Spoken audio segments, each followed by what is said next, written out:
Welcome to News Panorama, coming to you live from NTA Jos Network Center. Management of University of Jos restates commitment to ensuring security of lives on campus. Make meaningful contribution to peace in your communities, Commander Operation Safe Haven tells stakeholders. Potato farmers in Plateau State call for modern technology to improve yield. I am Felicia Dalio Samaila.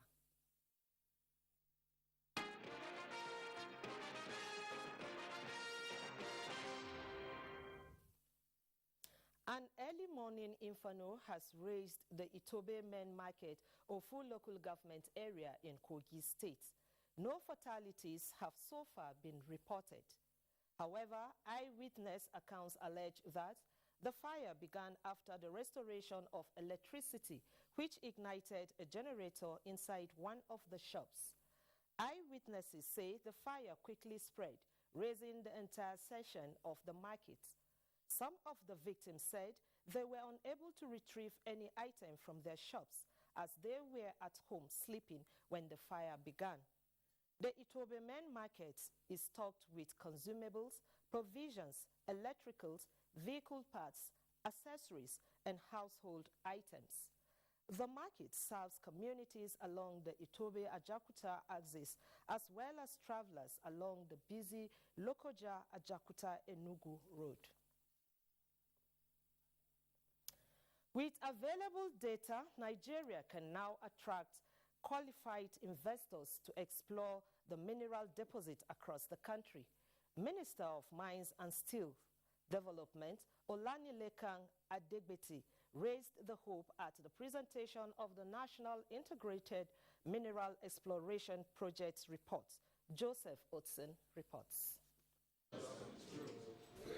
In 2017, the Nigerian government initiated the National Integrated Mineral Exploration Project Geoscience Information, both in the green and brown fields. 2 out of the 5 contractors engaged for the exercise have completed their work and are presenting their reports. Nigeria has orogenic gold belt that is largely untouched. The federal government spends about $300 million a year in the importation of barytes, and we have barytes. Minister of Mines and Steel Development, Olanilekan Adegbeti, believes that available data will de-risk the mining sector and attract investors.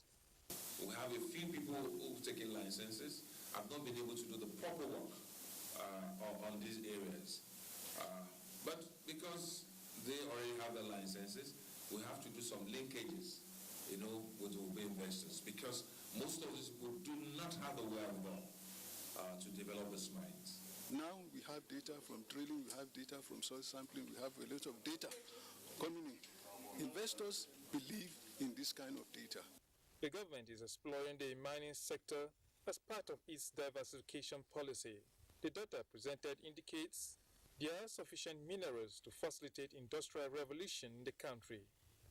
In Abuja, Joseph Otsen, NTA News.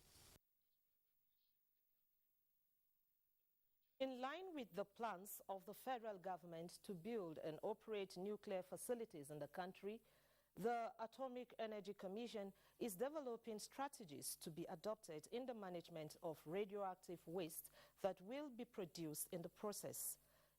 Justin Bem Onye reports. The Commission has created a forum of interaction with critical stakeholders in nuclear applications to foster information exchange on current progress and solutions in this area of waste management. Nigeria has in various capacities deployed the application of nuclear technology in the advancement of health as well as in oil and gas sectors of the economy. There are now plans to deploy this technology in the energy sector for power generation.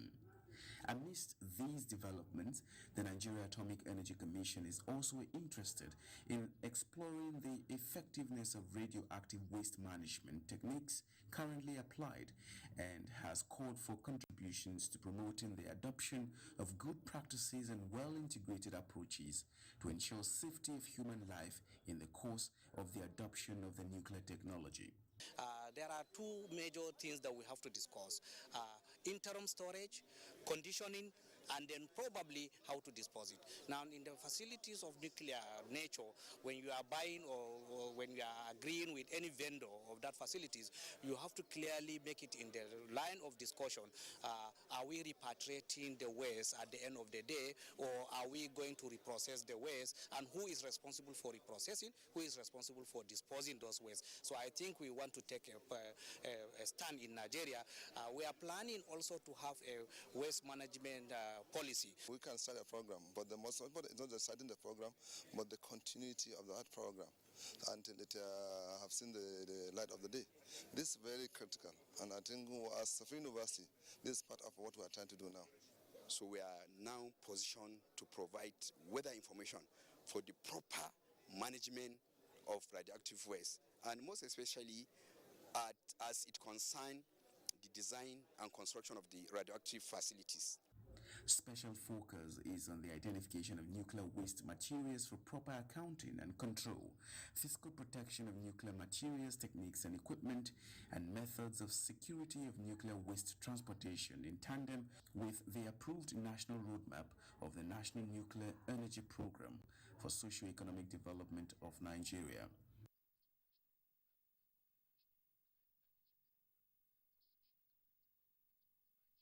FCT administration says poverty reduction, sustainable development, food and nutrition, as well as security are not possible without a fully and optimal engagement of rural women, including the younger generation of girls. FCT Minister of State Ramatu Tijani Aliyu made this assertion at the commemoration of the International Day of Rural Women organized by the Area Council Secretariat in collaboration with the Department of Reform, Coordination and Service Improvement. Ifeanyi Ezumba reports.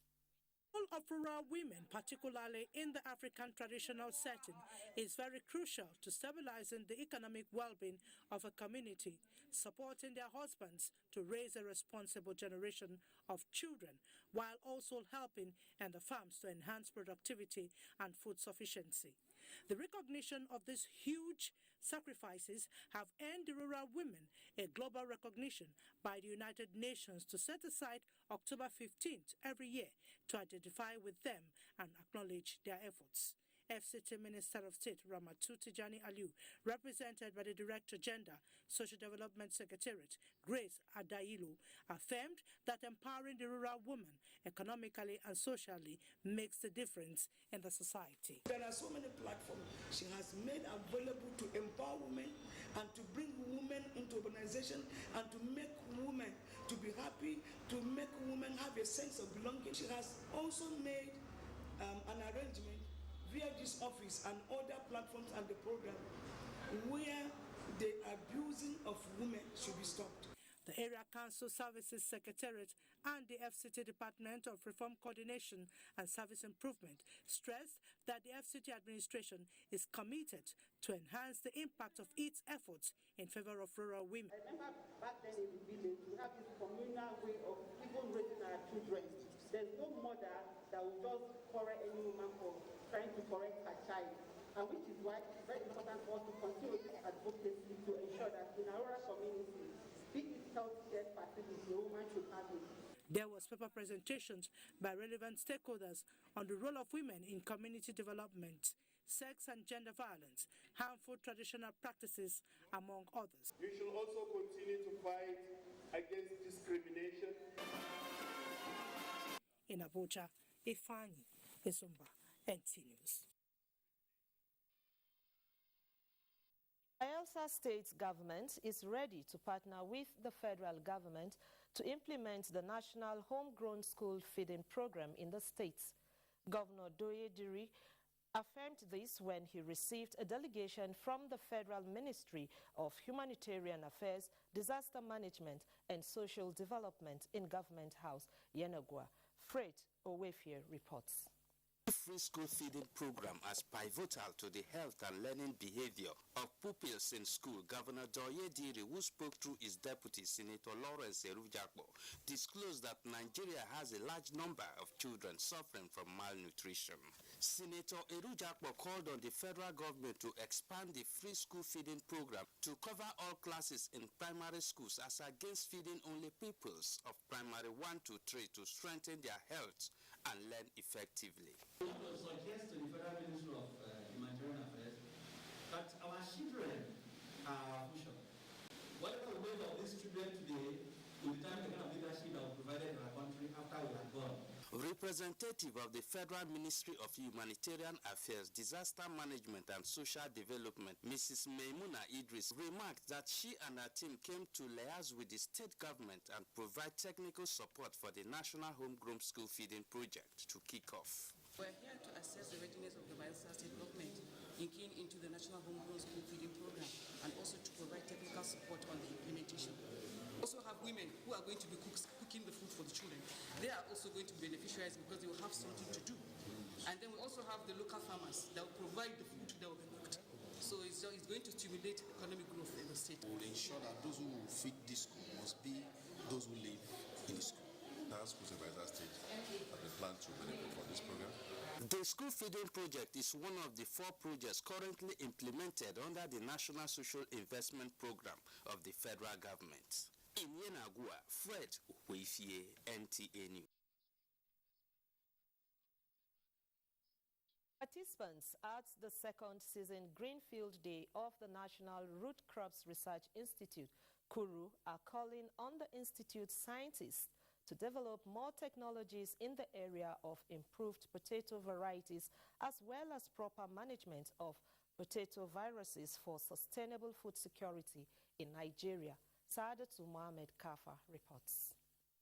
The National Root Crop Research Institute conducts research into the genetic improvement, production, processing, storage utilization and socio-economics of root and tuber crops of economic importance.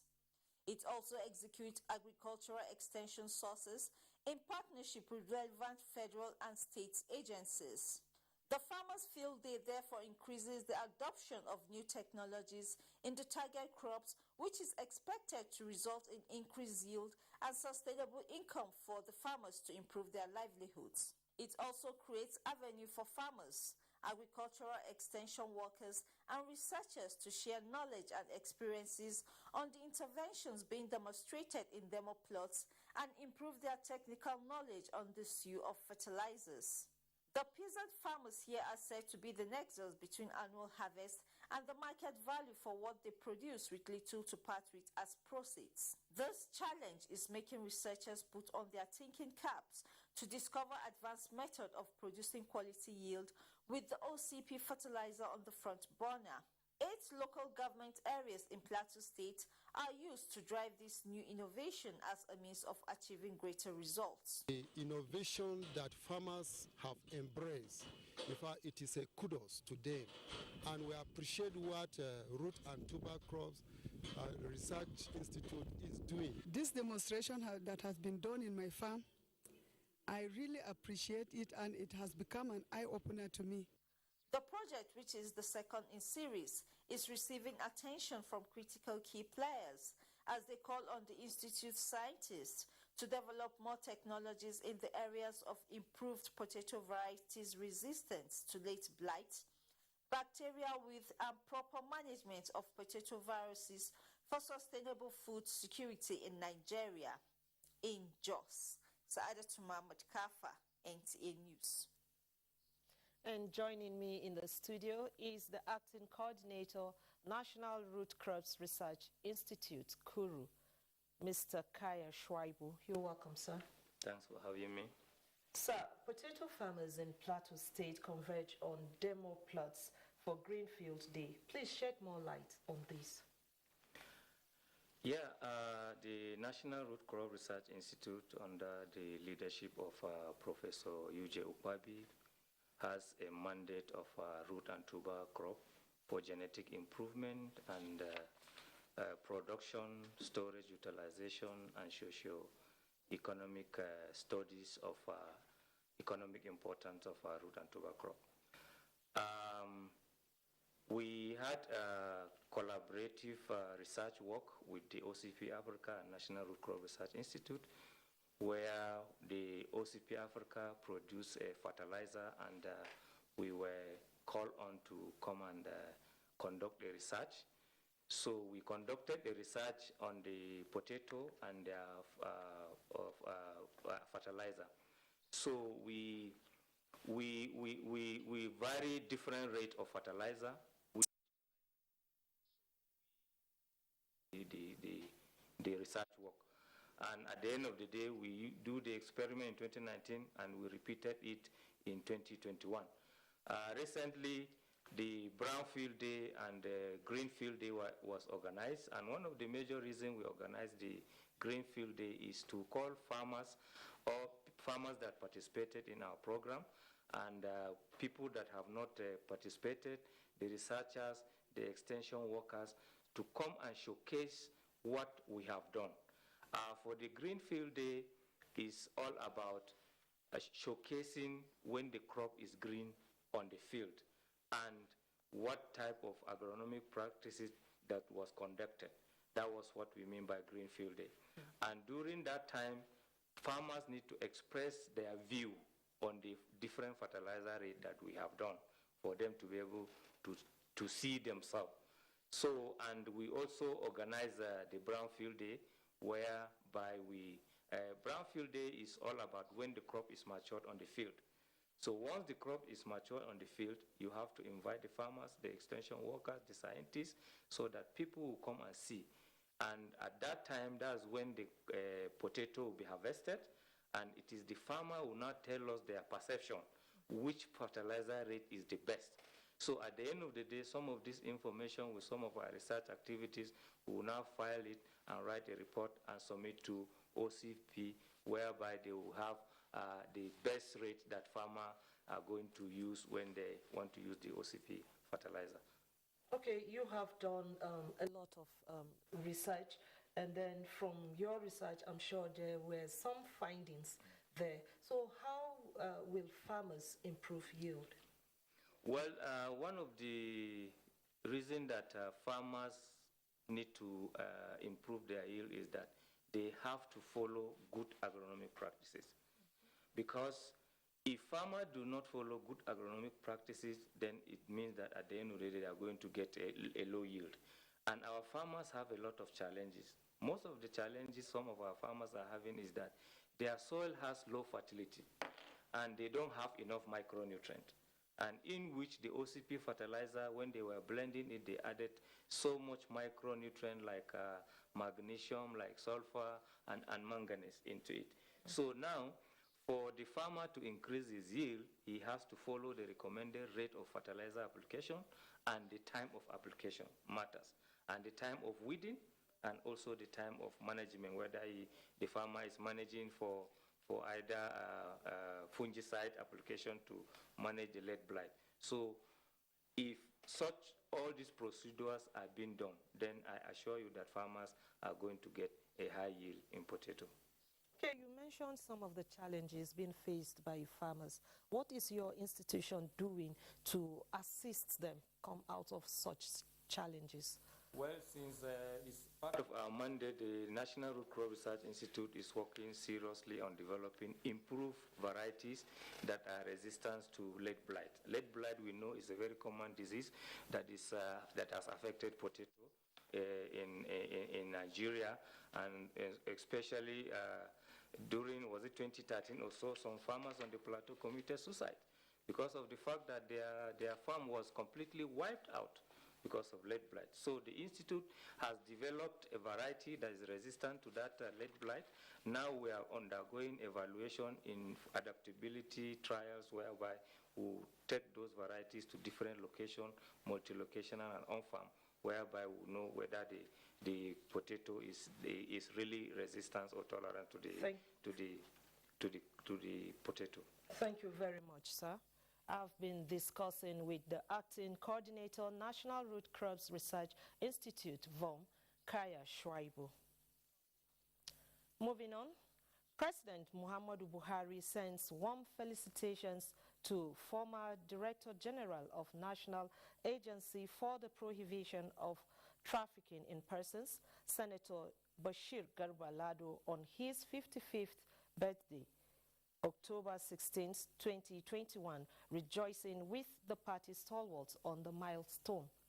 In a statement issued by the Senior Special Assistant to the President on Media and Publicity, Garba Shehu, the President joins members of the All Progressives Congress, APC, the Senator's family members and friends in celebrating the landmark age, taking into consideration his contributions to national development from a very young age as a businessman and administrator. President Buhari commends the former lawmaker who also served as Federal Commissioner, National Commission for Refugees, Migrants and Internally Displaced Persons for his dedication, discipline and focus evidenced in his contributions at the Senate and providing leadership. The President prays that the Almighty God will continue to keep the Senator in good health and bless his family. The Commander, Operation Safe Haven, Major General Ibrahim Ali, has met with people of Southern Kaduna as part of strategic engagement with critical stakeholders to ensure harmonious coexistence. Bilkis Nuhu has details. At the meeting were traditional rulers, religious and community leaders. The Commander, Operation Safe Haven, Major General Ibrahim Ali, expressed concern over wanton destruction of lives in the area and called for lasting peace for meaningful development, while urging the people to live in peace and come up with suggestions that will restore normalcy in the area. Major General Ali advised the stakeholders to educate their subjects on the importance of tolerance and shun acts that will lead to crisis in the community.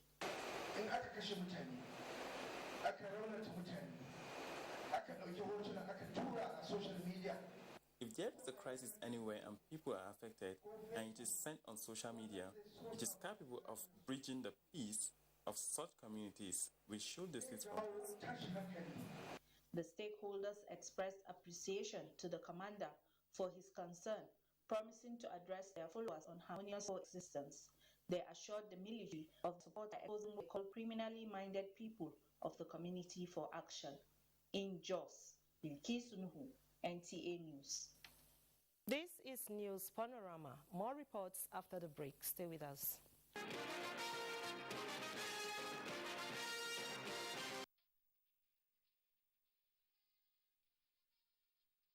Staying tuned. And on the sporting scene, let's join Samuel Johnson for sports updates. In preparation for the first leg of the African Women Championship qualifiers between the Super Falcons of Nigeria and the Black Queens of Ghana, scheduled for 20th October at the Mobolaji Johnson Arena, Lagos. The Super Falcons will resume camp on Sunday in preparation for the encounter. The 9-time African Women Champions will be hoping to qualify for the 12th African Women Championship to be staged in Morocco in 2022. Nigeria's representatives in the CAF Champions League, Rivers United, will Sunday play host to Al Hilal of Sudan in the second round. The match is billed for the Adoke Amesi Amaka Stadium in Port Harcourt. Meanwhile, the Confederation of African Football, CAF, has permitted the NFF to allow 10,000 plus fans for the match slated for 4 p.m. Nigerian time. Ahead of the 2024 Paralympic Games, Nigeria's Powerlifting Federation has concluded a 2-day trials for 8 athletes drawn from states of the federation. At the end of the trials, successful athletes from each class, including the juniors, were selected for the next phase of the trials, regarded as pathway to the Paralympic Games coming up in Georgia. Decided to put this trial together, not just to select the best athlete. We are also very aware that we have to start developing new athletes to combine with some of our athletes that are becoming advanced. Organizers of the 2021 Mini Sports Festival, tagged Amuwo Games, have concluded all arrangements for the 3rd edition of the Games, which is targeted at discovering talent from the grassroots. Apart from the youth building, the communal unity, it comes with the festivities. The Games, scheduled for the weekends in the month of November, would, among other things, provide platform for the youth to bond while exploring the prowess. With Sports Update, Samuel Johnson, NTA News.